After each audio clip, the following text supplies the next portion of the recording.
Point है वो ये कहता है कि मेटल और लिगेंड दोनों को पॉइंट चार्ज की तरह कंसिडर करना है, यानी इनके बीच में जो इंटरेक्शन है वो प्योरली इलेक्ट्रोस्टैटिक है। ठीक है ना। अब देखो, इस इंटरेक्शन को समझने से पहले हमें डी सब सेल समझना होगा। एक बार बताओ, डी सब सेल में कितने ऑर्बिटल होते हैं? 5 होते हैं ना। डी सब सेल में 5 ऑर्बिटल होते हैं।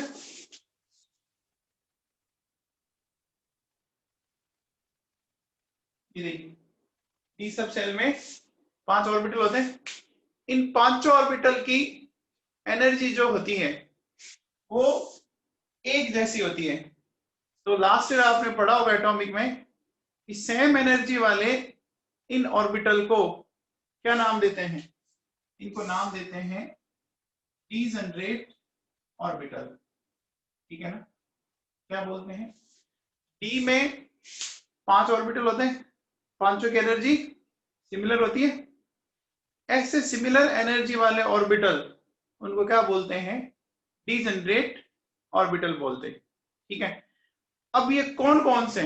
देखो बेटा, D X Y, D X Z, D Y Z. ठीक है ना। ये डी एक्स वाई कैसे है? देखो, एक्स और वाई एक्सिस लिया है ना, एक्स वाई एक्सिस, और जो लोब है वो इन दोनों के, ठीक है ना। एक्स जेड देखो क्या है, जो लोब है वो एक्स और जेड के बीच में है। वाई जेड देखो, वाई और जेड के बीच में। तो ध्यान रखना, ये 3 ऐसे ऑर्बिटल है जिनमें इलेक्ट्रॉन डेंसिटी क्या है? एक्सिस के बीच में। देखो, ये देखो, ऐसे सोचो, ये इस तरह की पिक्चर है, जैसे एक्स और जेड है, इनके बीच में आ गए, ये एक्स और वाई है, इनके बीच में आ गए, है ना। इस तरह से समझ में आ रही है बात ये? बोलो, ये इस तरह से देखो।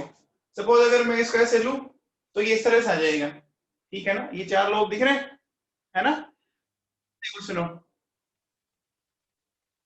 अब अगर अपन बात को आगे बढ़ाएं, D X square Y square और डी जेड स्क्वायर, इसमें देखो इलेक्ट्रॉन डेंसिटी का है, एक्सिस के ठीक ऊपर है, एक्सिस के ठीक ऊपर है। देखो बेटा, इसको ध्यान से समझो, है ना।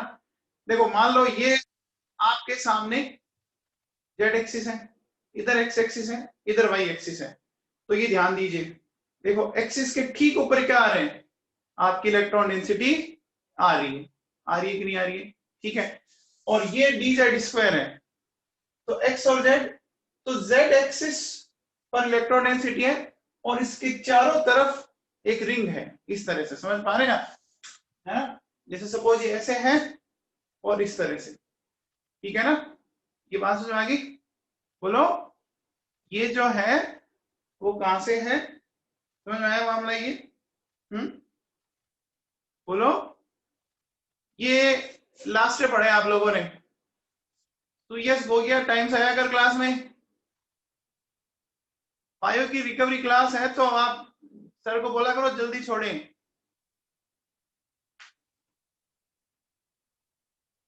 हाँ भैया, ये समझ में आया? बोलो। अब देखो सुनो, अब मुझे एक बात बताओ, 2 टाइप के ऑर्बिटल हो गए। एस ऑर्बिटल जिसमें इलेक्ट्रॉन डेंसिटी एक्सिस के बीच में देखो, और ऐसे जिनमें एक्सिस के ऊपर हो गया। 2 टाइप के ऑर्बिटल हो गए। समझ में आ गया मामला? बोलो।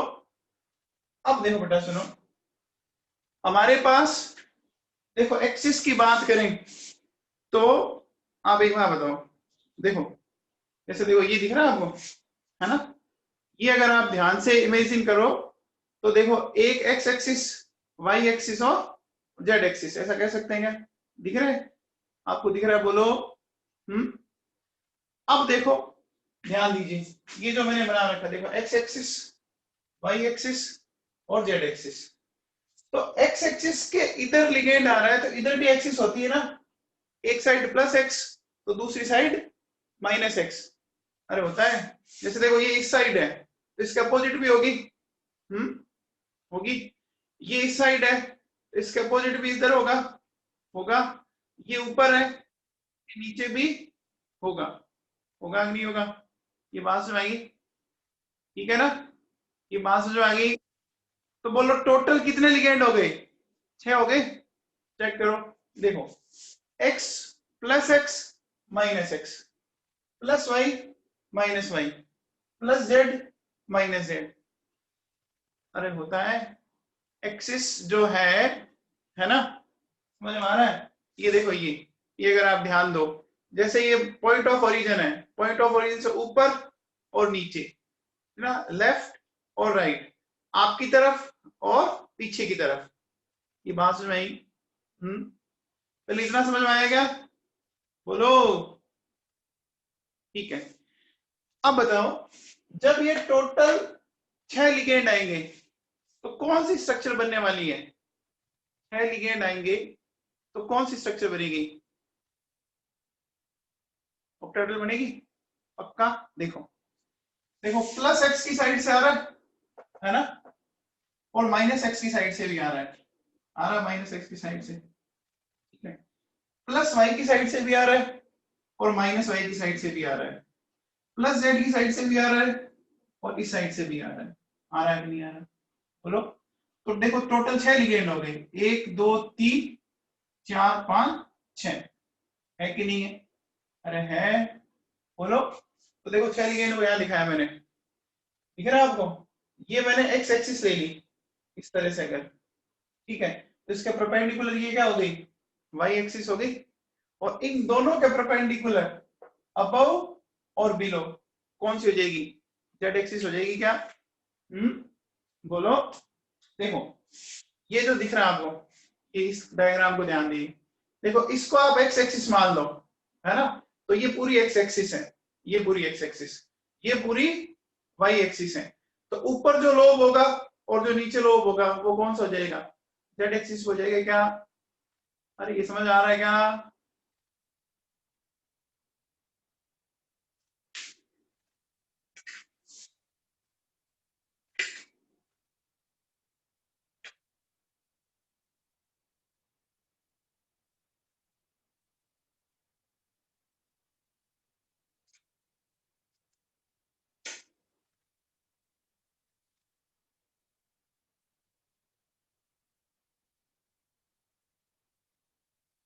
देखो बेटा, ये ऑक्टाहेड्रल देखो आप ढंग से, अगर आपको थोड़ा इमेजिन करो समझ में आ जाएगा। देखो 1 2 3 4, ऊपर 5 और नीचे 6, दिख रहा है आपको?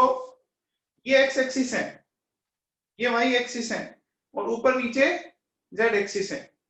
तो एक लिगेंड इस साइड से आया, है ना, एक इसके अपोजिट यहां से आया, एक इस साइड से आया, एक इस साइड से, 4, एक ऊपर और एक नीचे, टोटल कितने हो गई? 6 हो गए कि नहीं हो गई? बोलो। क्या ये समझ में आ रहा है? ऑक्टाहेड्रल समझ में आ रहा है क्या? अरे इमेजिन कर पा रहे हो क्या ये स्ट्रक्चर? ठीक है, अब एक बात बताओ, जब ये लिगेंड आ रहे हैं, है ना, तो मुझे एक बात बताओ कि कौन से ऑर्बिटल के लोब लिगेंड के एकदम आमने सामने आ जाएंगे? बताओ।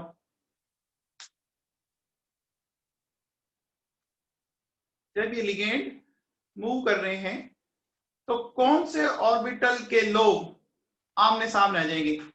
आप देखो एक बार एक्सिस पे रख के देखो। सपोज अगर मैं यहां एक लिगेंड लेके आऊं, इधर लेके आऊं, बताओ क्या इस ऑर्बिटल के लोब लिगेंड के आमने सामने आएंगे क्या? डीएक्स वाई आएंगे क्या? नहीं आएंगे। देखो ये आ रहा है, ये तो बीच में आ रहा है, इसके भी नहीं आएंगे, इसके भी नहीं आएंगे, इसके भी नहीं आएंगे। लेकिन अब देखो, अगर आप यहां से लिगेंड लेके आ रहे हो, देखो एकदम आमने सामने आ गया, चेक करो, आ गया कि नहीं आ गया? ऊपर से देखो, ये भी आ गया कि नहीं आ गया? आ गया। और इधर देखो, यहां रखोगे, आ गया कि नहीं आ गया? तो बताओ ऐसे कौन से ऑर्बिटल है जिनके लोब लिगेंड के ठीक सामने आ गए? लास्ट 2 आ गए ना? Last two D X square Y square और डी जेड स्क्वायर। कंफर्म? समझ में आई बात ये?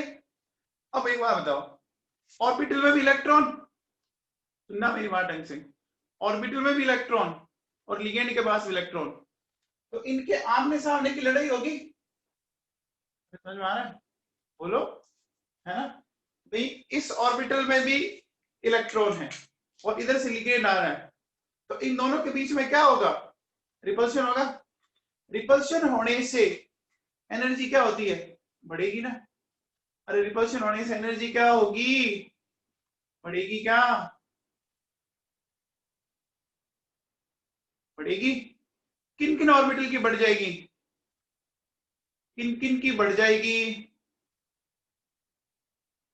लास्ट टू की बढ़ेगी। क्यों बढ़ेगी? क्या ये समझ पा रहे हो आप? क्यों बढ़ेगी? क्योंकि इन सब के अंदर जो इलेक्ट्रॉन है और लिगेंड के इलेक्ट्रॉन, इनके बीच में क्या हो रहा है? फेस टू फेस रिपल्शन हो रहा है। Is it clear? ठीक है बेटा, अब देखो सुनो, तो ध्यान से सुनना।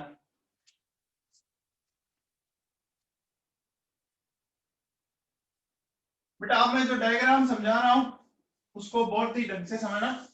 एक बात बताओ, फिजिक्स में आप पढ़ते हो कि जो मूविंग चार्ज होता है, मूविंग चार्ज समझते हो?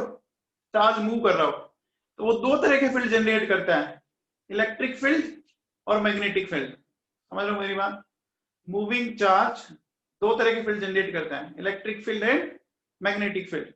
तो मूविंग चार्ज से जो मैग्नेटिक फील्ड जनरेट होता है उसको बोलते हैं क्रिस्टल फील्ड। समझ में आ रहा है? मूविंग चार्ज दो तरह के फील्ड जनरेट करता है, इलेक्ट्रिक फील्ड और मैग्नेटिक फील्ड। तो जो मैग्नेटिक फील्ड है उस फील्ड को अपन नाम देते हैं क्रिस्टल फील्ड। अब वो जो लिगेंड मूव कर रहे हैं वो कौन सी स्ट्रक्चर बना रहे हैं उसके अकॉर्डिंग नाम दे देते हैं अपन। तो देखो समझ रहा, मैं जो समझा रहा हूं थोड़ा ध्यान दे। देखो ये मेरे पास 5 है ना, ये देखो क्या है 5d ऑर्बिटल है बेटा। ये जो है ये डीजनरेट है। डीजनरेट समझते हैं आप? डीजनरेट ऑर्बिटल उनको बोलते हैं जिनकी एनर्जी इक्वल हो। अब देखो मैंने क्या किया, इनको ऑक्टाहेड्रल क्रिस्टल फील्ड में रखा। इसका मीनिंग समझे, ऐसे 6 लिगेंड मूव करे कि वो ऑक्टाहेड्रल स्ट्रक्चर बना दे। समझ आएगा? तो ऑक्टाहेड्रल कैसे बनेगा? दो लिगेंड एक्स एक्सिस पे प्लस और माइनस पर आ जाए, है ना? जैसे ये एक्स एक्सिस है, ठीक है, फिर दो वाई पे आ जाए आमने सामने और दो ऊपर नीचे, है ना? देखो लेफ्ट राइट, है ना, ऊपर नीचे और आगे पीछे। कितने हो गए? 6 हो गए ना? लेफ्ट राइट 2, ऊपर नीचे 2, 4, आगे पीछे 6 हो गए कि नहीं हो गए? है ना? तो 6 लिगेंड ऐसे मूव करे कि वो ऑक्टाहेड्रल हो जाए। तो ऐसी कंडीशन में आपने भी देखा था कि डी के वो ऑर्बिटल जिनमें इलेक्ट्रॉन डेंसिटी एक्सिस के ऊपर है ना, उनको ज्यादा रिपल्शन फेस करना पड़ेगा, तो उनकी एनर्जी तो क्या होगी? बढ़ेगी ना। अरे समझ में आ रहा है? तो देखो हुआ क्या कि जहां पहले पांचों की एनर्जी सिमिलर थी, कब? In the absence of crystal field, in the absence of crystal field, ठीक है। अब क्या हुआ देखो, अब एनर्जी में एक डिफरेंस जनरेट हुआ। देखो दो ऑर्बिटल तो एनर्जी बढ़ गई उनकी, है ना, और दो की अगर बढ़ी तो 3 की घटेगी क्योंकि एनर्जी का कंजर्वेशन होगा। भाई इन दो की बढ़ी तो इन 3 की घटी। अब बढ़ी किस किस की? देखो बढ़ने वाले किस कौन कौन से? D X square Y square and D Z square. इन दोनों की क्यों बढ़ी? समझ में आया क्या? इन दोनों की क्यों बढ़ी समझ में आया क्या? अभी डायग्राम बनाया था कि इन ऑर्बिटल के लोब लिगेंड के ठीक सामने आ जाते हैं, है ना। तो रिपल्शन बढ़ेगा, तो रिपल्शन के कारण एनर्जी अब इनकी बढ़ेगी। तो बाकी जो तीन हैं कौन कौन सी, dxy, dxz, है ना, और dyz, इनकी कम हो गई, ठीक है ना। तो देखो अब इनकी एनर्जी सिमिलर नहीं रही, ये दो ग्रुप में स्प्लिट हो गए, टूट गए, अलग अलग हो गई। तो इसको अपन नाम देते हैं स्प्लिटिंग, है ना। इसको क्या नाम दे रहे हैं, स्प्लिटिंग बोलते हैं, समझ में आ गया। और ये क्रिस्टल फील्ड में हो रहा है, इसलिए इसको अपन नाम देते हैं क्रिस्टल फील्ड स्प्लिटिंग। ये बात सुनाएगी। देखो पहले पांचों एक ही लेवल पर थे, अब एक लेवल पर नहीं है, दो ग्रुप में टूट गए, स्प्लिट हो गए, इसलिए इसको बोलते हैं स्प्लिट हो जाना। और वो क्रिस्टल फील्ड में हो रहे हैं, इसलिए इसको अपन नाम दे रहे हैं crystal field splitting. Is it clear, ये बात सुनाई। क्या बोल रहे हैं इसको, क्रिस्टल फील्ड स्प्लिटिंग, ठीक है। अब देखो जैसे ये स्प्लिट हुए, अब ध्यान से समझना, देखो ये मान लीजिए ये इसका मिड पॉइंट है, मिड पॉइंट समझते हो, फिजिक्स में जो रेफरेंस पॉइंट लेते हो जिसको आप जीरो बोलते हो, है ना। इसको जिस साइंटिस्ट ने बताया था उस बेसिस पे अपन बारी सेंटर भी बोल देते हैं, मिड पॉइंट या बारी सेंटर या बेरी सेंटर, जो भी लिखे कोई दिक्कत वाली बात नहीं है, ठीक है। तो देखो इन दोनों के बीच ये जो डिफरेंस जनरेट हुआ, डिफरेंस को अपन डेल्टा लिखते हैं, डिफरेंस को डेल्टा लिखते हैं, और ये मैंने लिखा डेल्टा ओ, समझ आया। डिफरेंस को क्या लिखा, डेल्टा ओ, पहले इतना समझ में आया। इस और इस ग्रुप के बीच में जो डिफरेंस है उसको डेल्टा लिखना है। ओ का मतलब ऑक्टाहेड्रल है, समझ में आया क्या, ठीक है। अब देखो बेटा सुनो, ये जो डेल्टा ओ है वो कितना होता है ये चेक करते हैं। देखो आप इसको पर इलेक्ट्रॉन अगर देखोगे ना तो ये वैल्यू आती है, ये नीचे जाता है कितना, ये जाता है -0.4 डेल्टा ओ, और ये ऊपर जाता है +0.6 डेल्टा ओ। अब ये कैसे आया ये समझते हैं अपन, है ना। ये वैल्यू कैसे आई वो समझते हैं। ये पर इलेक्ट्रॉन ले लो और चाहे पर ऑर्बिटल ले लो, एक ही बात है ना। तो इसको समझाता हूं कि ये कैसे आई वैल्यूज। ये मिड पॉइंट से इतना नीचे गया और ये मिड पॉइंट से उतना ऊपर आया, ध्यान देना बेटा। एक काम करते हैं, देखो सुनो, मैं मान लेता हूं कि ये वैल्यू जो x है और ये वैल्यू जो है वो y है, मान लो क्या, ये मिड पॉइंट से यहां तक x और मिड पॉइंट से ऊपर तक y मान लो। बोलो, तो क्या मैं ऐसा कह सकता हूं कि देखो x प्लस वाई, ये डेल्टा ओ हो गया, बोलो ये x और ये y क्या हो गया, डेल्टा ओ हो गया कि नहीं हो गया, है ना। इसको दे दो इक्वेशन नंबर 1। अब मुझे एक बात बताओ, जब तक स्प्लिटिंग नहीं हुई थी पांचों ऑर्बिटल इस लेवल पर थे, मिड पॉइंट पे एनर्जी आप कितनी लोगे, 0। तो एनर्जी बिफोर स्प्लिटिंग कितनी थी, 0 थी, है ना। तो अब देखो जब आप एनर्जी कंजर्वेशन लगाएंगे तो आप क्या बोलोगे, देखो एनर्जी बिफोर स्प्लिटिंग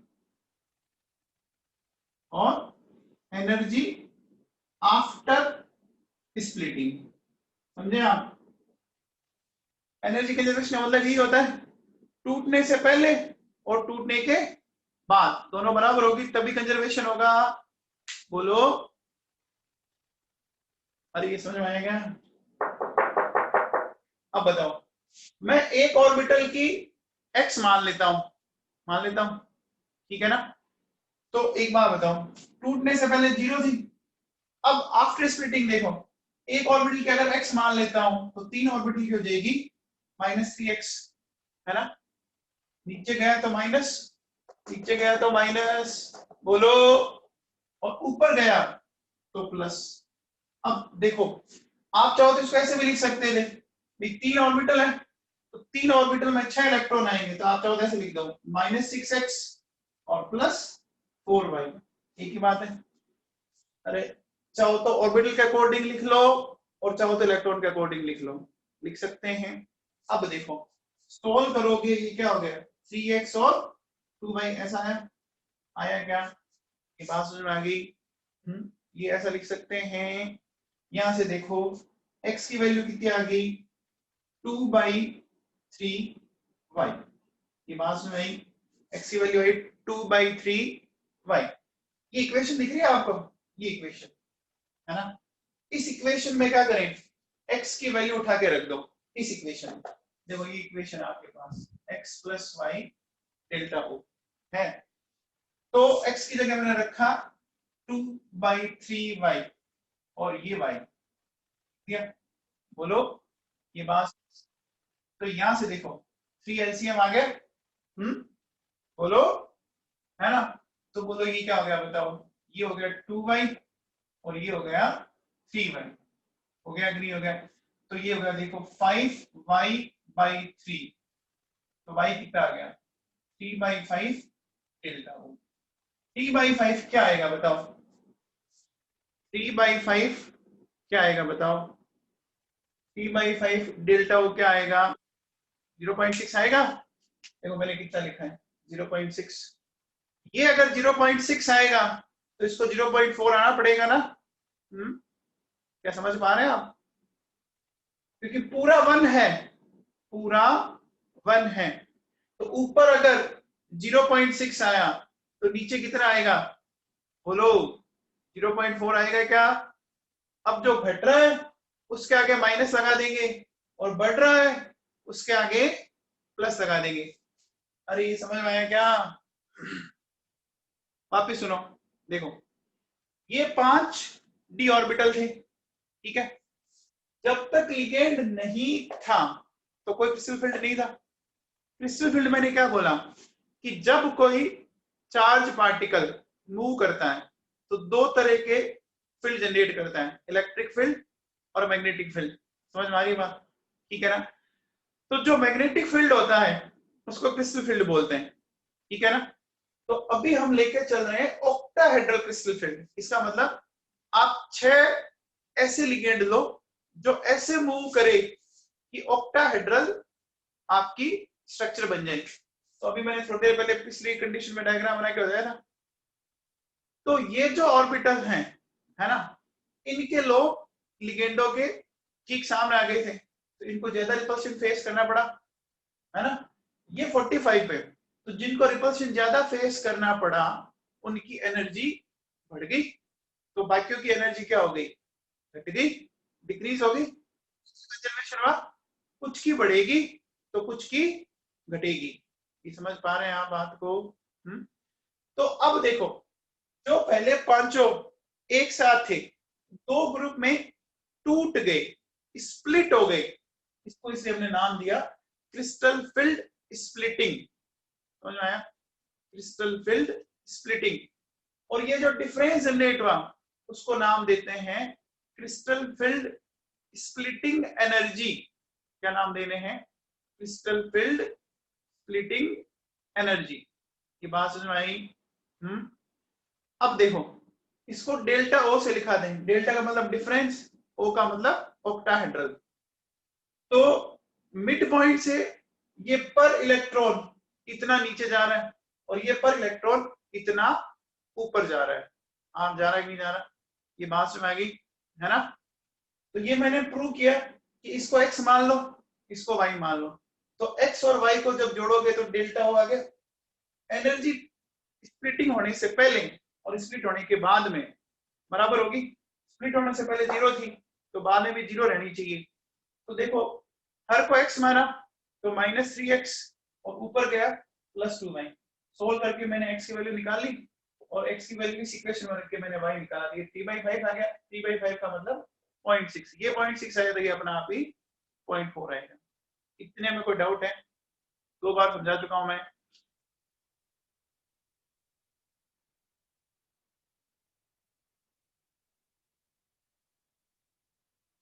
बोलो,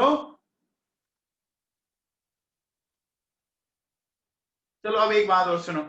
देखो तो ये समझ में आया आपको? चलिए अब देखिए, सुनिए, इसको आप है ना ऐसे भी समझ सकते हो, बहुत सिंपल सा फंडा समझाता हूं, ध्यान देना। एनर्जी कंजर्वेशन का मतलब समझे, जितना इसका घटा ना उतना उसका बढ़ेगा, तभी तो मतलब हुआ ना, इसका जो घटा उतना उसका बढ़ा दो, समझ में आ गया? या उतना जितना इसका बढ़ा उतना इसका घटा दो, यही तो बात हुई। अरे समझ पा रहे हो क्या? देखो अब एक बात बताओ, इधर कितने ऑर्बिटल है? 3 है ना, उधर कितने हैं? 2, इधर 3 उधर 2। तो देखो मैं क्या करता हूं, ध्यान देना, टोटल ऑर्बिटल 5 है ना, तो इनके लिए जो डिक्रीमेंट आएगा वो 3/5 है ना, वो उनके लिए इंक्रीमेंट होगा। देखो बेटा सुनो, कितने ऑर्बिटल है? 1 2 3 4 5, 3 के लिए जो डिक्रीमेंट आया 3, टोटल हो गया 5, तो 3/5 डेल्टा ओ। ये समझ में आया? 3/5 में कहां से लेके आ गया? अरे समझ में आया क्या? ये 3 ऑर्बिटल और टोटल कितने हैं? 5, तो 3/5 हो गया। अब बताओ, ये 2 हैं और टोटल कितने हैं? 5, तो ये क्या हो जाएगा? ये हो जाएगा 2/5, ये माइनस में आ जाएगा और वो प्लस में आ गया, ऐसे भी निकाल सकते हो। अरे समझ में आया? 5 कहां से आया? 5 फैक्टर कहां से आया? ये 1 2 3 4 5, टोटल 5 ऑर्बिटल है बेटा? ठीक है, बोलो आगे बात समझ में ये? ठीक है, अब क्या करेंगे, ये जो 3 ऑर्बिटल है इनका जो डिक्रीमेंट हुआ उनका इंक्रीमेंट होगा, तो 3/5 और उनका 2/5, समझ में आया? अब एक बात सुनना, देखो आप जो ये कर रहे हो तो उसका मीनिंग समझते हैं कि क्या ये सही किया है क्या हमने? एक बात बताओ, ये कितना हो गया आपका? -0.4 आ रहा है, 3 ऑर्बिटल का कितना हो जाएगा बताओ? देखो -0.4 इंटू 3 करेंगे कितना हो जाएगा? -1.2 डेल्टा आ गया, आ गया। ऊपर वाले का कितना किया? 0.6 डेल्टा ओ इंटू 2, बोलो ऐसा करने पर अब नेट जोड़ो, 0 आ गया ना? अरे आ गया ना? समझ में आई क्या बात? ये 3 दिख रहे हैं और ये 2 दिख रहे हैं, आप इसको चाहो तो 6 से मल्टीप्लाई कर लो, इसको 4 से कर लो। ये समझ में आ गया मामला? बोलो। अब देखो आप उल्टा करते कि नहीं, हम तो 3/5 इधर रखेंगे और 2/5 उधर रखेंगे, तो देखो बेटा आपका 0 आएगा नहीं, चेक करके बताऊं? देखो आप ऐसे सोचो, ये 3/5 तो नीचे कितना चला गया? माइनस से चला गया, -0.6 डेल्टा इंटू 3 करते क्या आता? देखो क्या आता? आता, और ऊपर जो है 2/5 लेते अगर आप तो 0.4 है ना, ये लेते इंटू 2, समझ आ रहा है? ऊपर 2/5 लेते तो ये प्लस करते तो ये कितना आता? ये आता 0.8। देखो जोड़ो, क्या ये आपका 0 आ रहा है? 0 नहीं आ रहा, एनर्जी कंजर्वेशन नहीं लग पा रहा है, तो ये समझ में आया? तो जितना इसके घटा उतना उसके बढ़े, तो ये 3 ऑर्बिटल जो डिक्रीमेंट होगा वो उनका इंक्रीमेंट होगा, तो उसके लिए लिखो 3/5, ठीक है, और उनका जो इंक्रीमेंट हुआ वो इनके लिए डिक्रीमेंट कर दो, याद आ जाएगा? 3 और 2, देखो ये 2 ऑर्बिटल, ये 3 ऑर्बिटल, टोटल कितने हैं? 5 ऑर्बिटल हैं। ये फैक्टर समझ में आए क्या? ये फैक्टर समझ में आ गए?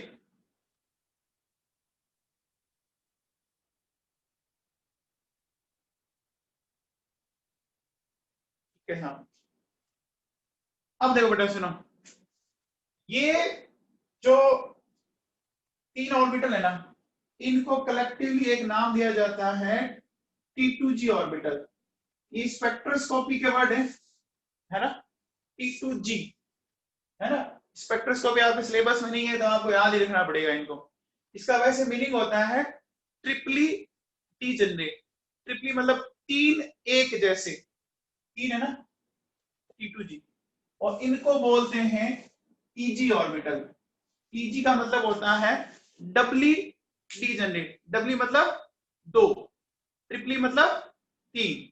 तो ये ट्रिपली डीजेनरेट है और ये डबली डीजेनरेट है। समझ में आया? बोलो। तो इन तीनों को T2G बोला जाता है और इनको ईजी बोला जाता है। ये स्पेक्ट्रोस्कोपी में काम आते हैं। स्पेक्ट्रोस्कोपी आपके सिलेबस में है नहीं, इसे आपको ये लर्न करना पड़ेगा।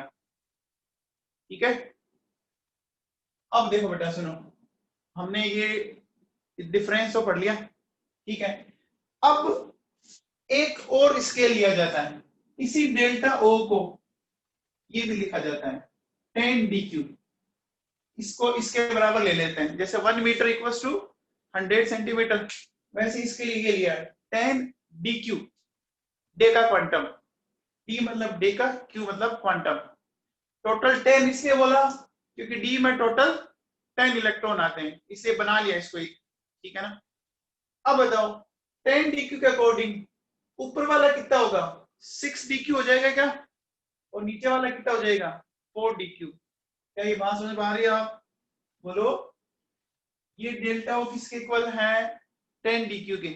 तो नीचे वाला तो हो जाएगा -4 DQ, ऊपर वाला हो जाएगा +6 DQ। ये भी एक स्केल है, ये समझ में आया? अरे आ गया क्या?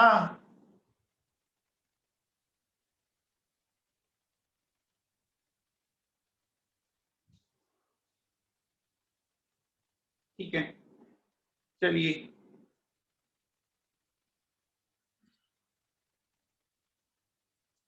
तो ये इसको माना है बेटा 10 DQ, एज्यूम क्या हुआ है। अब आप 5 मानते तो 5 के अकॉर्डिंग डिवाइड करते, लेकिन अब 10 ही माना हुआ है तो अपन उसके अकॉर्डिंग चलेंगे, ठीक है ना।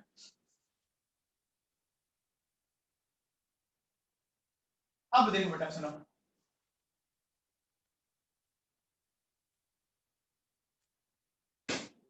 देखिए फाइनली हमारे पास ये कुछ इस तरह की पिक्चर है। देखो हमने ये 5 ऑर्बिटल लिए थे भाई, 2 ऊपर बनाए थे और 3 ऐसे नीचे बनाई थी। ये थे ईजी ऑर्बिटल और ये है T2G ऑर्बिटल है। ईजी में कौन कौन से हैं? dx square Y square dz square, और इसमें कौन से हैं? dxy dxz और dyz, है कि नहीं। और इन दोनों के बीच ये जो डिफरेंस है वो क्या है?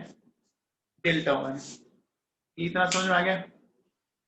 तो बेटा देखो सुनो, इस डेल्टा ओ को बोलते हैं क्रिस्टल फील्ड एनर्जी। क्या बोलते हैं? Crystal field. ये समझ में आया? क्रिस्टल फील्ड में स्प्लिट हुआ और 2 ग्रुप में टूटने से जो एनर्जी डिफरेंस जनरेट हुआ उसको बोल रहे हैं क्रिस्टल फील्ड स्प्लिटिंग एनर्जी। ये समझ में आई बात? बोलो। अब देखो ये जो क्रिस्टल फील्ड स्प्लिटिंग एनर्जी है, अपन इनको मैथमेटिकली कैलकुलेट भी करेंगे। तो जब स्ट्रॉन्ग फील्ड लिगेंड होता है तो ये क्या होता है? इसकी वैल्यू आती है ज्यादा, और जब वीक फील्ड लिगेंड होता है ना, तो वैल्यू आती है कम, है ना। वो कैसे आती है, क्या आती है, अपन उसको प्रूव करेंगे मैथमेटिकली, अभी ज्यादा दिमाग मत लगाना। स्ट्रॉन्ग फील्ड के केस में ये डिफरेंस ज्यादा होगा, है ना, और वीक फील्ड के केस में ये डिफरेंस कम होगा। कैसे होगा अभी प्रूव करेंगे मैथमेटिकली, ठीक है। इतना समझ में आया? स्ट्रॉन्ग फील्ड में ज्यादा इसलिए आता है, इंटरेक्शन अच्छा होता है, ज्यादा इंटरेक्शन अच्छा होगा, डिफरेंस ज्यादा आएगा, ठीक है। और वीक फील्ड में इंटरेक्शन कम होता है तो डिफरेंस कम आएगा। अब एक बात सुनो बताओ, एक तो ये एनर्जी होगी क्रिस्टल फील्ड स्प्लिटिंग एनर्जी, ठीक है। एक एनर्जी और होती है, देखो दो एनर्जी है, एक तो है CFSC, एक और होती है इलेक्ट्रॉन पेयरिंग एनर्जी, तो लिखेंगे P, ठीक है। ये इलेक्ट्रॉन पेयरिंग एनर्जी क्या है, ध्यान से समझना। देखो जैसे नॉर्मली आप P में जब इलेक्ट्रॉन भरते हो, ऐसा भरते हो ना, नॉर्मली P में ऐसे इलेक्ट्रॉन भरते हैं, ऐसा भरते हैं P में, कोई दिक्कत नहीं। लेकिन सपोज मान लीजिए मैं ऐसे भरूं, है ना, तो मैं हुंड रूल के अगेंस्ट जा रहा हूं ना। अरे मैं इसके बजाय ऐसे भरूं तो मैं अपोजिट जा रहा हूं ना, जा रहा हूं क्या, बोलो। अब मुझे बताओ, जब कोई आपको नेचर के अगेंस्ट काम करना हो तो एनर्जी लगानी पड़ेगी ना, लगानी पड़ेगी ना। तो देखो बेटा सुनो, एक ऑर्बिटल में इलेक्ट्रॉन का पेयर बनाने के लिए जो एनर्जी आपको देनी पड़ रही है उसको इलेक्ट्रॉन पेयरिंग एनर्जी बोलते हैं। समझ में आया क्या? आगे बात समझ में, एनर्जी क्यों देनी पड़ी, इलेक्ट्रॉन इलेक्ट्रॉन के बीच में रिपल्शन भी तो होगा। और आप याद करो 11th में ऐसा पढ़ा था आपने कि आप हुंड्स रूल को फॉलो नहीं कर रहे हो, उसके अगेंस्ट जाके बात कर रहे हो ना। अरे समझ में आया क्या? बोलो। इलेक्ट्रॉन पेयरिंग एनर्जी समझ में आई, वो क्यों किया वो भी बता दें, समझ में आ गया? चलिए अब देखो बेटा सुनो,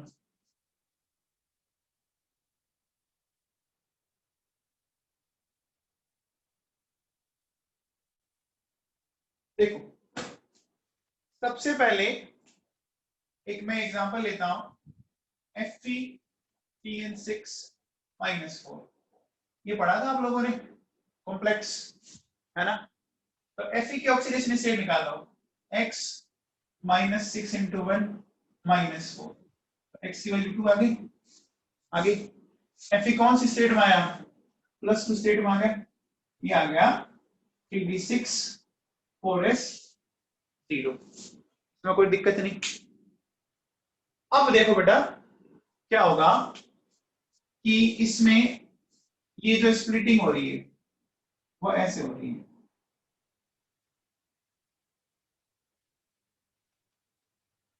ठीक है। ये स्प्लिटिंग अभी सीखी थी हम लोगों ने, बोलो सीखी थी क्या? अब देखो अभी ये साइनाइड कैसा लिगेंड है, स्ट्रॉन्ग फील्ड है, तो ये डिफरेंस बहुत ज्यादा आएगा। कैसा आएगा अभी प्रूव करेंगे अपन। अब सुनो देखो, जब स्ट्रॉन्ग फील्ड लिगेंड हो तो हमेशा CFSC की वैल्यू इलेक्ट्रॉन पेयरिंग एनर्जी से ज्यादा रहती है ना। जब भी स्ट्रॉन्ग फील्ड लिगेंड होगा तो इनमें डिफरेंस बहुत ज्यादा जनरेट होगा, है ना। तो ये वैल्यू ज्यादा, ये वैल्यू कम, समझ में आ रही? अब सुनो बेटा देखो, ये D6 है ना, एक चलो साथ में वो भी लिख लेता हूं मैं,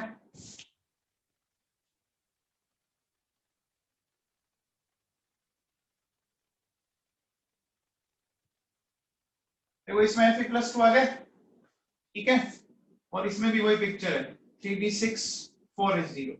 लेकिन इसमें क्या देखना है, H2O जो है वो वीक फील्ड लिगेंड है और उसमें साइनाइड जो था वो स्ट्रॉन्ग फील्ड लिगेंड है। अब देखो वीक फील्ड लिगेंड होने के कारण ये देखिए ये डिफरेंस बहुत ही कम आएगा। इसको अपन अभी मैथमेटिकली कैलकुलेट करते हैं। ये इतना कम डिफरेंस होता है कि ऑलमोस्ट एक लेवल पे समझो आप, है ना, ठीक है। तो अब बात को ध्यान से सुनना, अगर वीक फील्ड लिगेंड है ना, तो वीक फील्ड लिगेंड के केस में क्या होगा, ये वैल्यू कम होगी, ठीक है ना। देखो स्ट्रॉन्ग फील्ड में ये ज्यादा, अब ये कम हो गया। अच्छा एक बात बताओ, कोई भी सिस्टम किसके अकॉर्डिंग चलना चाहेगा, लो एनर्जी या हाई एनर्जी? लो एनर्जी के अकॉर्डिंग चलेगा ना, क्योंकि लो एनर्जी सिस्टम को स्टेबलाइज करवाती है, ठीक है ना, समझ आ गया। देखो बेटा, अभी एनर्जी लो इसकी है, ये पेयरिंग एनर्जी है, ये क्या चाहेगा कि इलेक्ट्रॉन पेयर्ड अप हो जाए, पेयरिंग हो जाए, है ना। अच्छा ये अगर पेयरिंग चाहती है तो ये एनर्जी क्या चाहेगी कि पेयरिंग ना हो, तो एनर्जी है ना। पी तो चाहता है पेयरिंग हो, ये दोनों अपोजिट है, ये पेयरिंग चाहता है तो ये क्या चाहेगा, पेयरिंग ना हो, ठीक है ना, समझ में आ रही। तो अभी एक बात बताओ, अभी एनर्जी लो ये है ना, तो ये क्या चाहेगा, इलेक्ट्रॉन की पेयरिंग हो। तो देखो पहला इलेक्ट्रॉन यहां भरा, दूसरा यहां भरा, तीसरा यहां भरा, भरा। एक नॉर्मल अगर डी होता तो आप कैसे इलेक्ट्रॉन भरते बताओ, देखो पहला दूसरा तीसरा चौथा पांचवा और छठा, ऐसे भरते हैं ना नॉर्मल डी में। लेकिन स्प्लिट होने के बाद अब आप ऐसे नहीं भरोगे, अब अगले जो 3 इलेक्ट्रॉन है ना वो भी यही आएंगे, क्योंकि पेयरिंग एनर्जी क्या है, कम है। आप इसको ऐसे सोचो, जैसे मान लीजिए कि आपके घर में टोटल 4 फ्लोर है, ground floor first second third, ठीक है, समझ में आ रहा है? मैंने क्या बोला, आपके घर में 4 फ्लोर है, ground floor first second and third floor, 4 floor हो गए। आप सोचिए कि आपको टोटल एक दिन में कोई 5 काम करने हैं, XYZ जो भी हो। एक काम मान लीजिए फर्स्ट फ्लोर पे और 2 काम मान लीजिए आपके ग्राउंड फ्लोर पे और बाकी 2 काम आपको मान लीजिए अपन ऐसा बोले कि 4th फ्लोर पे। तो ऐसे नहीं है कि एक काम यहाँ किया फिर 4th फ्लोर में जाके किया फिर वापस नीचे आए फिर ऊपर गए, क्योंकि एनर्जी डिफरेंस है ज्यादा है ना। अरे एनर्जी डिफरेंस ज्यादा था, आप क्या करोगे, पहले ग्राउंड फ्लोर के काम खत्म करके फिर ऊपर जाओगे, ऐसे करते हैं ना। अरे समझ में आ रही है बात। और ऐसा सोचो कि एक रूम इस तरफ है और एक रूम सामने, एक ही फ्लोर पे आमने सामने, तो हो सकता है एक काम आप इधर करके फिर इस रूम में आ गए, क्योंकि वो एक ही फ्लोर पे है तो एनर्जी डिफरेंस इतना ज्यादा नहीं है। अरे समझ में आ रहा है क्या, मेरी बात समझ में आई। ये तो मान लो ग्राउंड फ्लोर है और ये थर्ड फ्लोर है, और ये ऐसे 2 रूम है जो एक ही फ्लोर पे आमने सामने हैं, है ना, समझ पा रहे हो। आमने सामने तो आप मूव करके जा सकते हो, लेकिन इतना ऊपर नीचे तो मूव नहीं करोगे, तो पहले आप सारा यहाँ खत्म करोगे, ठीक है ना, एंड देन आप ऊपर जाओगे, समझ में आ रही बात। तो देखो पहले मैंने इसको सारा भरा भरा, अब अगर इलेक्ट्रॉन होंगे तो ऊपर जाऊंगा, है ना। तो बेटा समझ में आया। अब देखो ये जब डिफरेंस छोटा होता है ना, तो अब देखो क्या करोगे आप, कि जैसे आपने क्या किया, 1 2 3 4 5 और 6 हो गया, मैंने यहां भरा फिर सीधा वो ऊपर चला गया, 3 के बाद चौथा पांचवा मैंने यहां भर दिया और फिर छठा वापस आ गया। तो अगर आप इन दोनों को मिला के रखो ना, देखो ऐसे आ जाएगा वापस। अरे इसको उठा के यहाँ ले आओ पास में एक बार, तो ये वाली पिक्चर जो दोनों को जोड़ के देखो ये इस जैसी आ रही जो नॉर्मल डीम होती है। अरे समझ में आया क्या,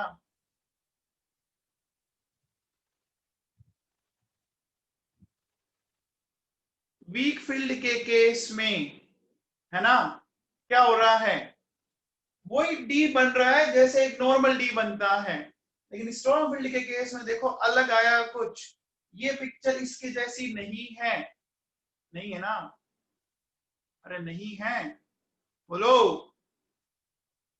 ठीक है, ये समझ में आया, बोलो। अब देखो बेटा सुनो, अब क्या होगा, एक टर्म आता है क्रिस्टल फील्ड स्टेबिलाईजेशन एनर्जी, ठीक है ना, वो कैसे निकालते हैं वो मैं समझाता हूं आपको, ठीक है ना।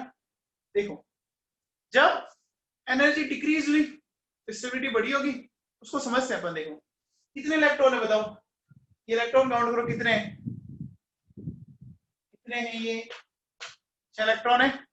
नीचे कितने से जा रहा था ये, याद करो, -0.4 डेल्टा ओ इंटू 6, ये लिखा, ये लिखा, बोलो -0.4 डेल्टा ओ इंटू 6, ये समझ में आया, ये समझ में आया। अब देखो मैं क्या लिखूंगा 2p, ये क्या मतलब हुआ साहब, ये 2p कहां से आया, पेयर तो 3 दिख रहे ना, मैंने 2p क्यों लिखा बताओ।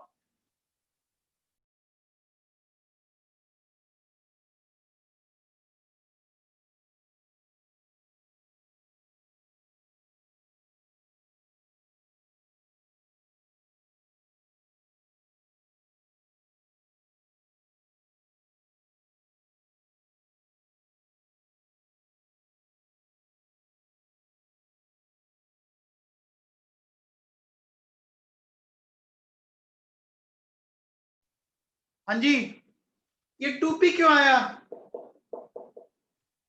3p क्यों नहीं आया, 3p क्यों नहीं आया बताओ। देखो बेटा सुनना ढंग से, हाँ वेरी गुड चित्रक सिंगल। देखो नॉर्मल कंडीशन में एक पेयर तो बन ही रहा था ना, ये तो पहले ही बन रहा था ना, बोलो इस पेयर को तो आपने बनाया ही नहीं, एक तो बनता, आपने कितने अलग से बनाए, आपने 2 ही बनाए अलग से, चेक करो। अरे ये एक तो बन ही रहा है नॉर्मल कंडीशन में, बन रहा है क्या, मैं 3p क्यों नहीं लिख रहा, ये जो एक पेयर है वो तो ऑलरेडी बन रहा था, लिगेंड ने कितने बनाए, 2 बनाए, बनाए कि नहीं बनाए, तो इसलिए 2p लिखा, तो ध्यान रखना। हाँ मतलब उन्हीं पेयर को कंसीडर करना है जो नए बन रहे हैं, ठीक है। तो अब देखो ये वैल्यू आप निकाल लेंगे तो कितना आ जाएगा, -2.4 delta O plus 2p, is it clear.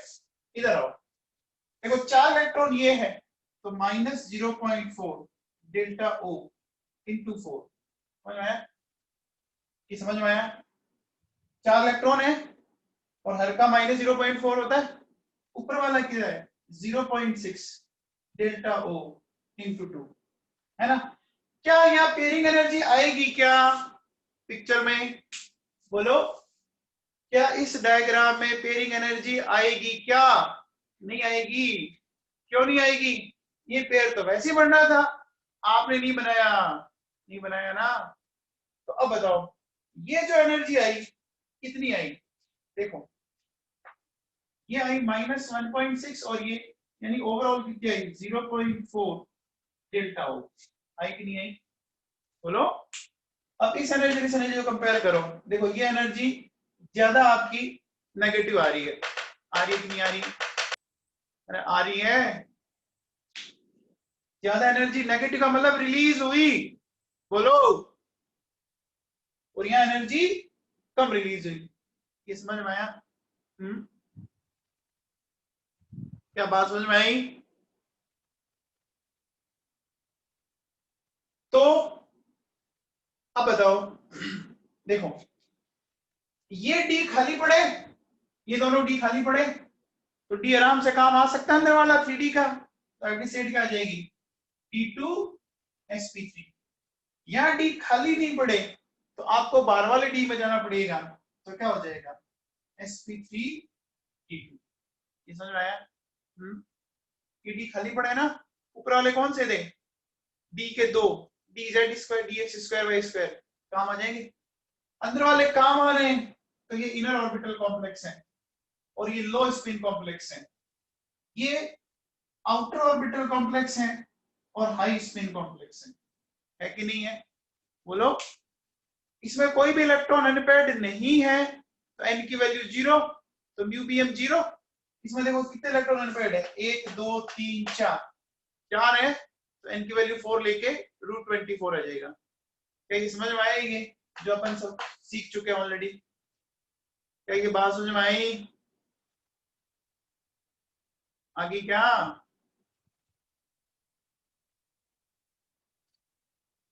आगे क्या? बोलो। चलो अब देखो बेटा, सुनो।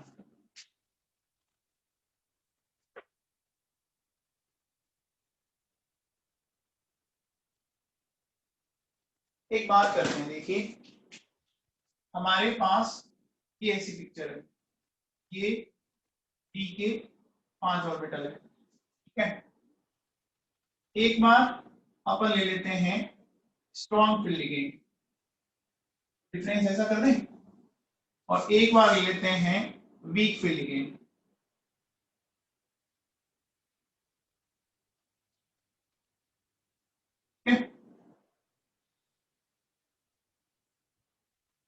तो ये डिफरेंस ज्यादा रखा, यानी SFL है, स्ट्रॉन्ग फील्ड लिगेंड है, और ये क्या है? WFN है बेटा। अब ध्यान दीजिए, देखो जैसे नॉर्मल डी में पहला इलेक्ट्रॉन यहाँ आता, दूसरा, तीसरा, चौथा, पांचवा, फिर 6 7 8 9 और 10 ऐसा आते।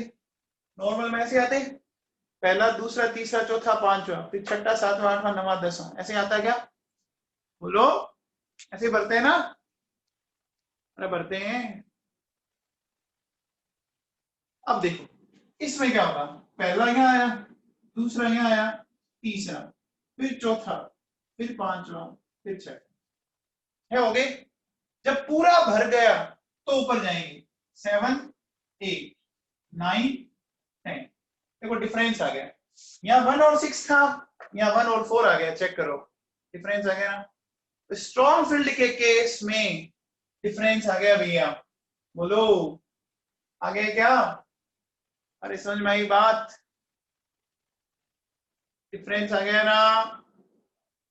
और अगर मान लो ये वीक फील्ड है तो देखो पहला, दूसरा, तीसरा, चौथा, पांचवा, फिर छठा, सातवां, आठवां, नौवां और 10वां, देखो कई डिफरेंस नहीं है। 1 6 1 6 2 7 2 7 3 8 3 8 4 9 5 10, ये देखो एक जैसा। क्या ये बात सुनाई? है ना? तो समझ में आया? यानी वीक फील्ड में पहले 3 नीचे भरे, फिर ऊपर गया, फिर नीचे आया, फिर ऊपर आया। देखो क्या होगा, T2G पहले कंप्लीट करो, ठीक है, फिर TG कंप्लीट करो, है ना? समझ में आ गया? मतलब जब तक स्ट्रॉन्ग फील्ड है ना, तो 6 इलेक्ट्रॉन के बाद ही 7वां इलेक्ट्रॉन ऊपर जाएगा। अगर ये वीक फील्ड होता तो देखो T2G में पहले 3 आ गए, फिर EG में मतलब 1 से 3 T2G में आ गए, फिर बोलो 4 से 5, फिर वापस T2G में आओगे, आओगे, है ना? फिर बोलो कितने, 6 से 8, और फिर वापस EG में 9 से 10।